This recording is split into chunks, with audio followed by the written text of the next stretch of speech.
Hey, this is Antonio. Welcome to my channel. We're going to have some fighting words. So, after the recent loss with Conor McGregor and Dustin Poirier, the second fight, I've had some time to reflect and think about the fight. I've also seen it a few times over again, and I've had a few back and forths with some people on Instagram. And here's one of the reasons why I believe Conor lost. Now, I'm not saying that if he would have done this, he would have been successful. However, I am saying, based upon his track record, that if he would have applied this one tactic, he could have been more successful. So, what's this tactic? You're probably wondering. You might think it's nothing, but I personally think it's his secret sauce. It's psychological warfare. The man's good at it. Some people have it, some people don't. He's great with his words. He knows how to put his words together. He can speak when he's happy. He can speak when he's angry. And when he's angry, it's like fire coming out. He's like a dragon. I really do think the reason why he lost the second fight with Dustin is because he didn't use his weapon. It is a tool. Yes, it's a marketing tool. I think most people, when they listen to him or they look at somebody like a Floyd Mayweather or classically a Muhammad Ali, they think of that, they're just using that to sell the fight. That is true, because for no other reason are we going to come and watch the fight. We want somebody like that to talk down and to pump the fight up and say exactly what he's going to do. And that's going to entice us to watch. So that is true. That is one aspect of it. But the other aspect of it is psychological warfare. He wants to get inside the mind of his opponent. He wants to break him down subconsciously. And how do you do that? Use your words, because you're scheduled to fight. So if you're scheduled out in 3 months, well, nothing's going to happen in the meantime. It's not like you're going to mess up the money bag. No. So you're not going to have any skirmishes or run-ins or anything like that. But you could give him something to think about. You can give him something to think about while he's on the road to training. You can give him something to think about while he is training. You can give him something to think about while he's sleeping. You can...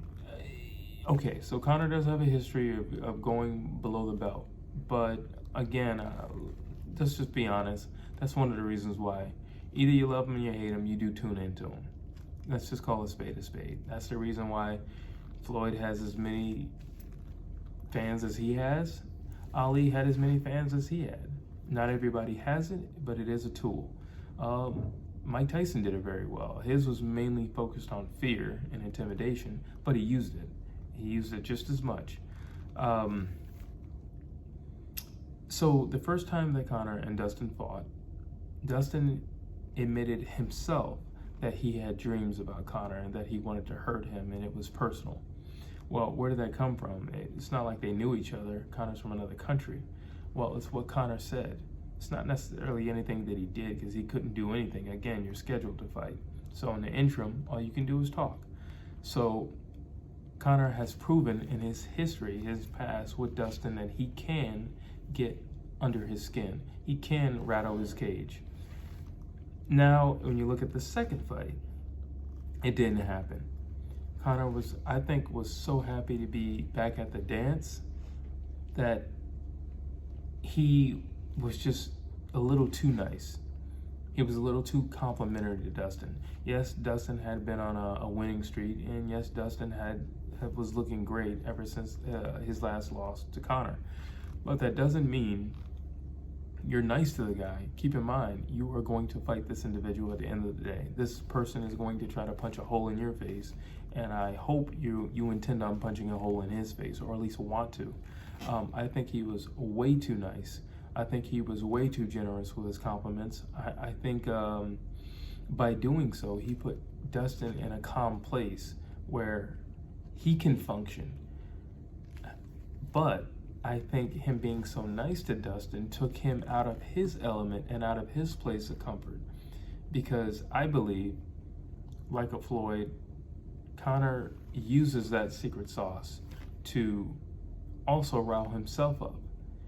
you know, when you say you're going to do something, if I say I'm going to knock a guy out in the third round, well, then I've already put it out there, and now everybody's expecting to see something, especially some action coming from my end in the third round, because I said I was going to knock him out in the third round. So Conor didn't do any of that. He didn't do any of that. He was smiling, he was complimentary, he was shaking Dustin's hand, you know, wanted to buy him some whiskey, like all these things, and I don't think that was necessary. But I also don't think that was in his character. And I think by stepping out of his character, I think it messed him up also when they went inside the octagon. Now, again, do I think that that is the sole purpose that he would beat Dustin? No. Do I think Dustin could have still have won had he used his secret sauce and talked a little trash? Possibly. Neither one of them are the same fighters. You know, we all evolve. You know, I wasn't punching the same way I was in year one as I am now. I punch a lot differently now. So, yeah, we all evolve. But one thing that may not evolve as quickly as maybe somebody's hand speed or their punching power or their technique in particular is what they can take internally in terms of psychology. We are who we are. At his core, Conor is a guy who knows how to use his words. At his core, Dustin is a guy who would prefer to speak with his hands. And I think that could have been a tool that could at least got him later in the fight or quite possibly won him the fight. And that's just a little thought. I could be wrong, but based upon his history, when he's fighting opponents, it has worked in the past. So that's my thoughts, and like and subscribe.